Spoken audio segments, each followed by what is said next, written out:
Maayong hapon, Negros. Ini ang Digicast Negros X. Ang nagapanguna nga napulo ka mga balita sa isla sa Negros ang amo ni gadulong sa inyo. Update niyo kami via Facebook, YouTube, kag sa Kika Channel 11. Kag subong mabata niyo kami live sa FM station nga 91.1 FMR Bacolod. Kag yari na ang top 10 nga mga balita sa Negros subong adlaw.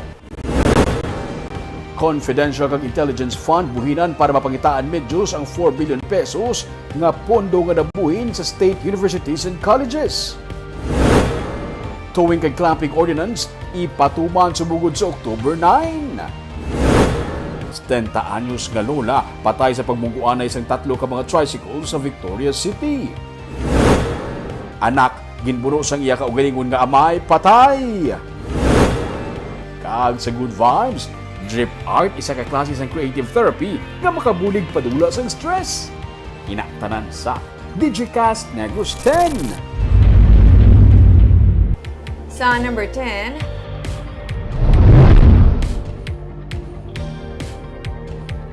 Bacolod City nakakuha sang 100% nga rating gikan sa DILG para sa Peace and Order Program sini. 100% ang nakuha nga score sa Bacolod City Peace and Order Council sa ginpatigayon nga 2022 Council Performance Audit sa Department of the Interior and Local Government. Nalakip sa ginassess sa DILG ang bahin sa mga pulisa, pagpatigayon sa mga plano, compliance sa reporting, sang programa angot sa Peace and Order campaign, kag ang pagpatuman sang Local Public Transportation Route Plan sang Land Transportation Franchising and Regulatory Board.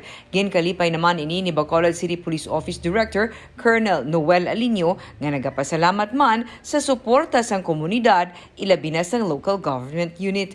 Ginapabugal man ni Alinio ang pagtalana sa Bacolod Police Assistance Desk sa mga kabarangayan nga dako ang mabulig sa pagpaiway sang mga kriminalidad. Ito police assistance kahit gabi. Kaya nga sabi ko, magtyaga-tyaga ang mga polis katulad ito. Merong series of nakawan. Kako, ano lang yan, mamamaster din natin na makuha natin yung formula na yan na mahuli sila. Tapos, nag-create ako ng tracker team, concentrate sa nakawan na yan. Yung BPAD could be a factor, sir?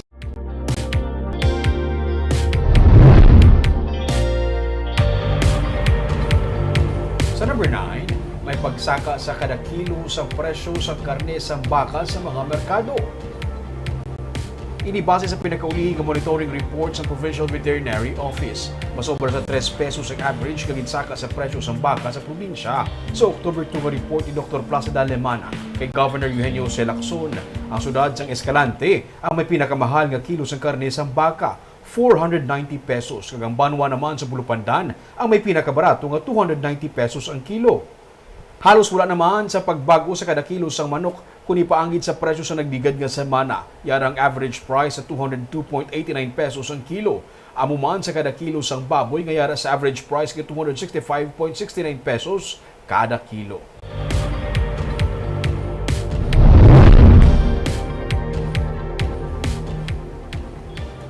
Sa number 8, sa Banwasang Isabela, pinakauna nga ATIP nga tiglawas sa konseho ang nagpanumpa.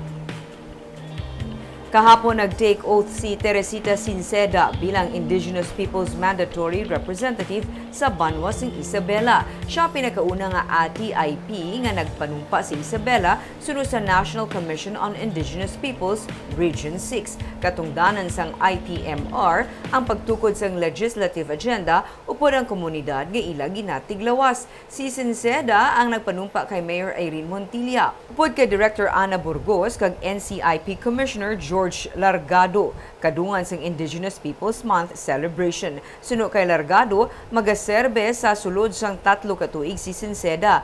Mahimo man nga magapabilin siya bilang IPMR ukon mabuslan depende sa mga desisyon sang grupo nga iya ginatiglawas. Upod man sa oath-taking kahapon amo ang awarding sang Certificates of Affirmation sa 8 ka IPMR. Sa number 7,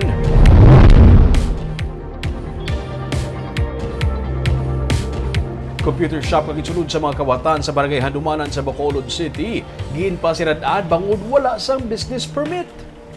Ginpasara na ang computer shop sa Barangay Handumanan sa Bacolod City nga ginsulod sa mga hold-up suspects sa nagligad nga adlaw bago natukiban nga wala inisang business permit. Inisunod sa officer in charge ang Police Station 10 nga si Police Captain Lelani Laguting. Sunod kay Laguting, natukiban nga wala sa business permit ang computer shop sa nagpatigayon sa investigasyon ng PNP kasunod sa natabo nga pag-hold up sa mga customer nga nakuhaan pa sang CCTV footage. Dugang pa ni Laguting, tubtob subong, wala pa nagpa-blotter ang tag-iya sang shop sa natabo sa sulod sang iya nga computer shop.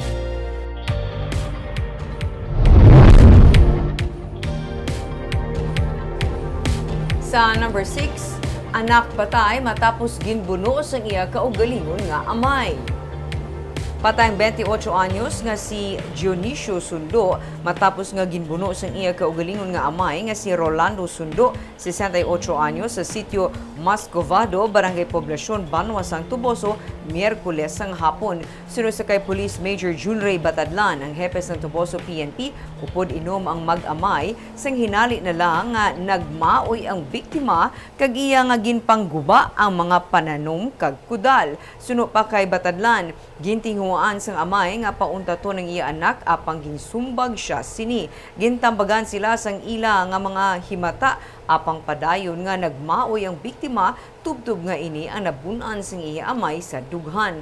Gilayon man nga nagsungka ang suspect sa PNP apang nagpirma sang affidavit of no interest ang himata sang suspect bangod nga away pamilya ang natabo.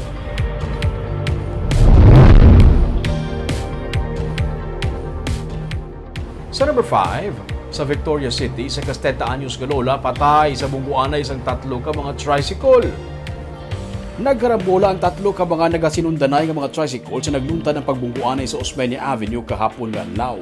Sunod sa kay Victoria City PNP Deputy Chief of Police Major Joy Eliaga, sakay sa tricycle ng 70 anyos nga lola sa babungguan sila sa isa ka nag-overtake na tricycle nga ginamaneho sa isa ka 31 anyos ka driver.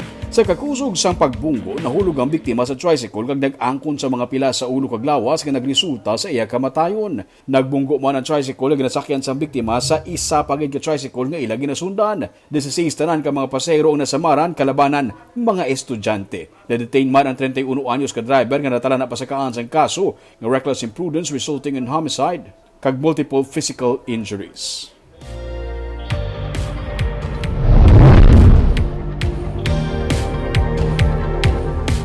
Sa number 4, sa Victoria City, mga public schools ang ginpangtagaan sang tablets para sa mga estudyante, TV para sa mga classrooms, kag laptop para sa mga teachers. Ini ang kabahin sang digitalization program sang syudad. May report si Nico Delfin. Brand new laptop, smart TV, mga bangko kag medical equipment kag tablet para naman sa mga estudyante ang regalo sang Victoria City Local Government Unit sa mga manunodlo sa pagsaulog sang World Teachers Day. Sa ginhiwat man nga Education Summit, ginpabugal ni Mayor Javi Benitez nga pinaagi sa ginpatuman nga educational intervention upod sa DepEd na tigayon nga nabuhinan ang literacy kag numeracy problem sa mga kabataan kag natagaan atensyon ang problema sa mga out-of-school youth. This investment is a testament to our belief in the power of education and our commitment to creating an environment where every child can thrive, every teacher can inspire, and every dream can be realized. Nagalaom siya nga pinaagi man sa digitalization program gamit ang libre nga mga electronic equipment kag internet, mas mapadasig ang recovery sa mga estudyante sa epekto sang pandemic. But with that, kinalagyan sa content. Actually, tuon man na, the gadgets are half the battle. Ang next half ay ang content.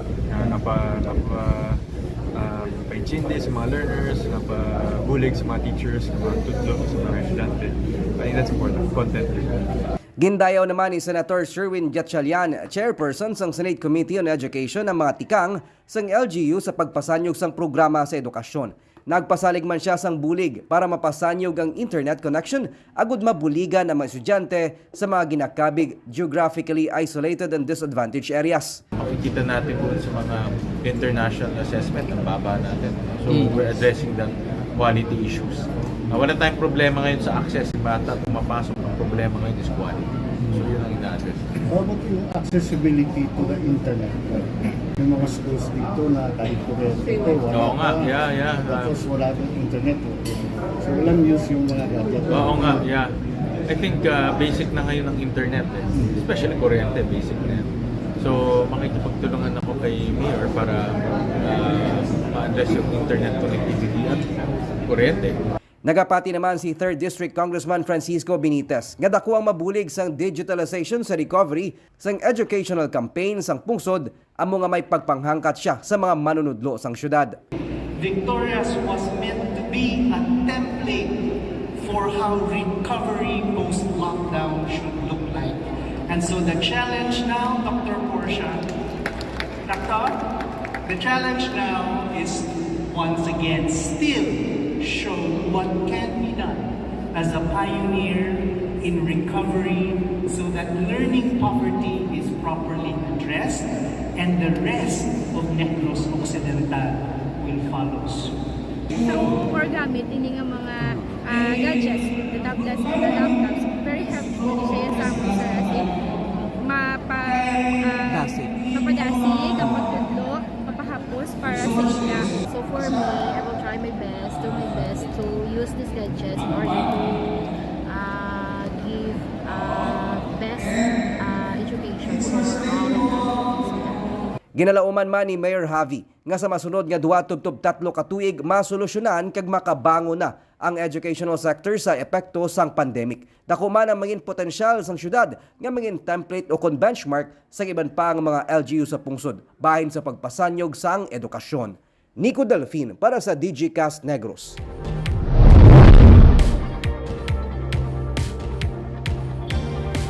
Sa number 3, 4 ka adlaw antes sa pagpatuman sang towing and clamping ordinance sa Bacolod City, may mga motorista na nga nasampulan. Sa Araneta Street, nasampulan ang iling auto sa kung ano ang matabo sa nagaparking sa no parking zone kag towing kag clamping zone sa Bacolod City. Nagsugod na ang katapos sa Bacolod Traffic Authority Office sa pagpatigayon sang dry run para sa clamping kag towing ordinance. Ginpahayag ni Major Junji Liba, pamuno sa bitaw. Madamo pa sa mga motorista wala nakahibalo sa ordinansa sa syudad matapos ang isa ka semana nga dry run. Sa Oktubre 9, ang magasugod na pagpatuman sang clamping and towing ordinance. Mag-deploy ang bitaw sang 12 ka mga traffic enforcer para magpanakop sa mga nagaparking sa clamping kag towing zones. May pila ka mga areas nga ginakabig nga hindi maparkingan ang higad sang dalan. Nalakip diri ang Cordova Street sa tabok sang CLMMRH, ang 21st Lacson Street sa tabok sang Bar 21, 22nd Lacson Street sa tabok sang Transcom, kag 16th Lacson Street sa tabok sang El Fisher Hotel. Sa Miyerkules, may pila ka mga motor kag salakyan ang ginclamp bangod sa illegal parking nga violasyon. Wala na ginpabayaran sa bitaw ang clamping fee tubtub nga matapos ang dry run. Sa number 2,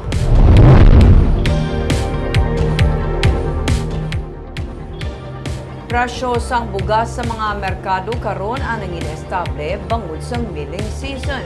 Mga retailers sa Burgos Public Market ang nagsiling naman nga mabagal sa gihapon ng 45 pesos kada kilo ng well-milled rice. Kahapon ginmando ni Presidente Ferdinand Marcos Jr. ang paglift sa price ceiling sa well-milled rice nga 45 pesos kag regular milled rice nga 41 pesos sa kada kilo. Sa Burgos Public Market, sunod sa mga rice retailer, kay may bilin pa man ang ilang supply, padayon ang ilang pagbaligya sang ila tig 45 pesos kada kilo nga well-milled rice, kag ini ang labing mabakal.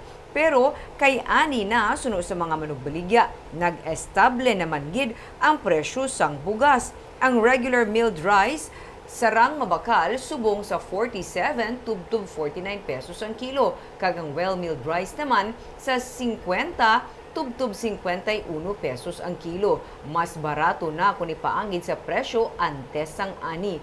Pero hindi man manegar sunod sa retailers nga may mga konsumidor nga nagapangita sang tig 45 pesos nga well-milled rice bangod sa panyempo karon sunod sa ila dako ang bulig nga makabarato. Sunod sa Department of Trade and Industry, 583 tanan ka mga rice retailers sa Bacolod kag Negros Occidental ang tigayon nga nakabaton sang subsidy sa gobyerno kasunod sang ilang compliance sa rice price cap. Sing pagsugod sa ngani, nabatyagan naman din nga nagdugo ang presyo sang bigas. Nagligad yung mga kuan niya, mahal dito. So hindi inamon maabot pero subong pag-abot sa ngani, nagdugo-dugo siya. Mga pila? Mga 3 pesos siguro kada kilo. Pero mayo na kay dugo na bugas. Basta masige lang ani, manugo-dugo pa man gito. Nag-guro barato na. Kay tungod nga nag-ani na. Tinong pinaka-barato nga regular meal? 47, 48, o 49. Regular na kung well meal? Regular ang meal. Meal mo na yung 50, 51.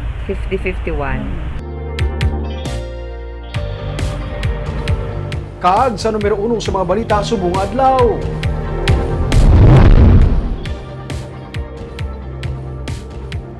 Plano sa karon nga i-realign anay ang pondo para sa Confidential kag Intelligence Fund para mapunaan ang kakulang sa may kapin sa 4.1 billion pesos.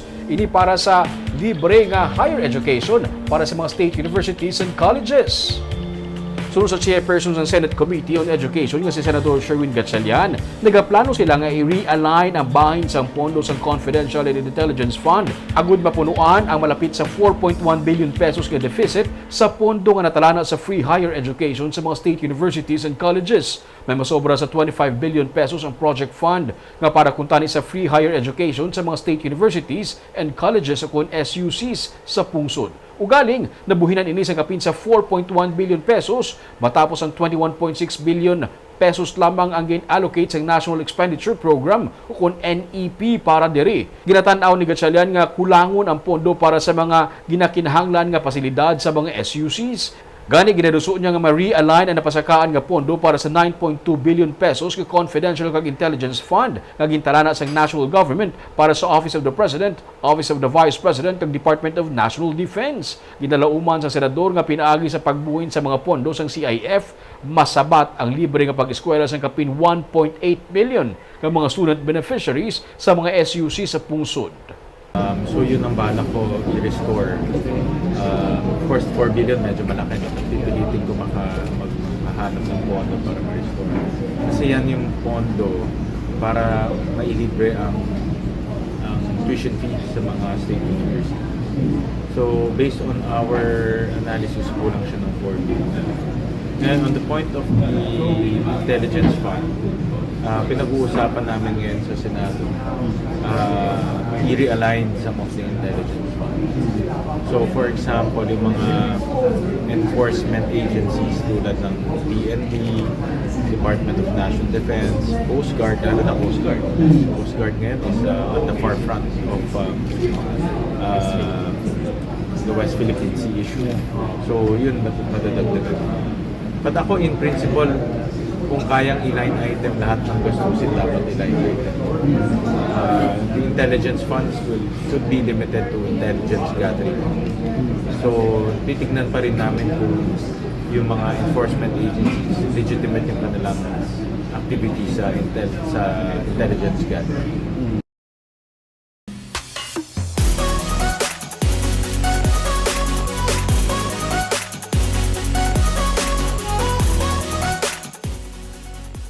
Sa Good Vibes, nagapangita bala kamo sang bonding moment with kids at the same time stress reliever activity. Basi luyag niyong i-try ang isa ka klase sang drip art. Aton ini-discoverihon upod kay Romeo Subaldo. Ang drip art ang isa ka klase sang art kung saan ginapatulo lang ang pinta para makahimo sang artwork. Kag isa sa mga nagauso sa karon sa iban nga mga pungsod kag nakalabot na sa Pilipinas sa mga chip art nga pwede pang bonding moments ang kids kag parents. Diri sa may Bears Bacolod sa lang sang highway sa Barangay Bata, malapit sa paradahan sa modern jeepney, pwede ini mahimo. Una, mapili ka sang imo nga medium, may bunny, unicorn, bear kag iban pa nga pwede mo mapilian. Nagadepende sa size ang presyo. Pero package na ang ilang gina-offer, dala na dira ang medium kag ang paint mo nga pagagamiton. Nag-range sa masobra 100 pesos to 5,000 pesos, depende sa size. Matapos magapili sa medium, mapili ka naman sa colors ang pinta. Ginpili ko, turquoise and silver, kag medium nga bunny nga isa ka coin bank. Magasuksok anay sang apron kag gloves para makalikaw sa pinta. Pero ang paint ang safe for kids kag washable lang. Iamat-amaton patuluan sang pinta ang medium. Ano isa tayo kung may areas wala pa nabutangan sang paint.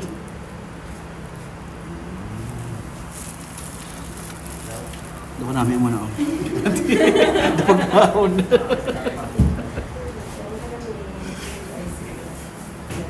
May iban nga mga tools nga pwede magamit para makompleto kuluran ang medium. Dapat wala bakante nga parte. Dapat tanan na pintahan. Gina-recommend nga duha tub-tub tatlo lang ka colors para mag-pop out ang color. Sunod sa kay Jules Gonzalez, isa ini ka growing nga kalingawan. Si Jules ang tag-iya sang amuman nga business sa Cebu. Nag-franchise sa iya Sunday Janeline Bernabitan kag ang iya husband nga si Gino. Kami dito, we really tried na affordable siya. At the same time, yung parang bonding as a family. Especially on weekends. Yan yung peak hours namin. So, apart from going to the malls, so the family goes to our studio and repairs. Sige-sige ho lang patulo ang pinta tub-tub nga maubos tanan pintahan ang bilog na nga lawas sa medium. Sunod sa kay Dr. Donalyn Lastima, CEO, President sang Articulate Psychological Center, ginatawag nga creative therapy ang ini nga klase sang activity. Isa ini ka maayo nga venue for self-expression, venue man para maging creative kag para makakonect sa family. It's also a very good expression of feelings, of emotions, no? And not only with adults but with kids. Kids would usually, hindi na nila ma-identify dali-dali ilang mga emotions. So when they took or express emotions in the form of art, they could easily identify, no, and express through this kind of art. Pamalahon mo lang anay kag, pwede mo na madala pa uli. Kalabanan kuno sa mga nag-engage sa sining activity, mga parents kag kids kag, ginalauman na Janeline kag Gino nga mauyunan man sa mga taga-Bacolod. Buwas Biyernes nga adlaw, soft opening sang Bear Bears sa Bacolod City. Barbie, isa ni siya kuno sa nagauso sa karon nga form of art at the same time stress reliever man. Tiki nakatry ka daw na... Ay, tawa-tawa kayo sa pizza. Kami siya, Barbie, may iban ka naman nga matagaan sang atensyon. Kinami, Ming, no? Ang mga kids kong lagi nabalay ko, ginabakdala ko painting lang, subong na inom nga kaso. Ari, pwede sa adult, pwede sa kids. Kaaga po yan ito mga balita sa Negros Subong Adlaw. Kay man sa panahon karon importante nga maihibalo ka sa nagkatabo sa imo nga palibot. Pero dapat balanse kang eksakto mga impormasyon. Padayon kami nga magapangalagad sa Negrosanon. Ako si Barbara Mijares. Tubtub sa buwas, ako naman si Romeo Subaldo, mayong hapon.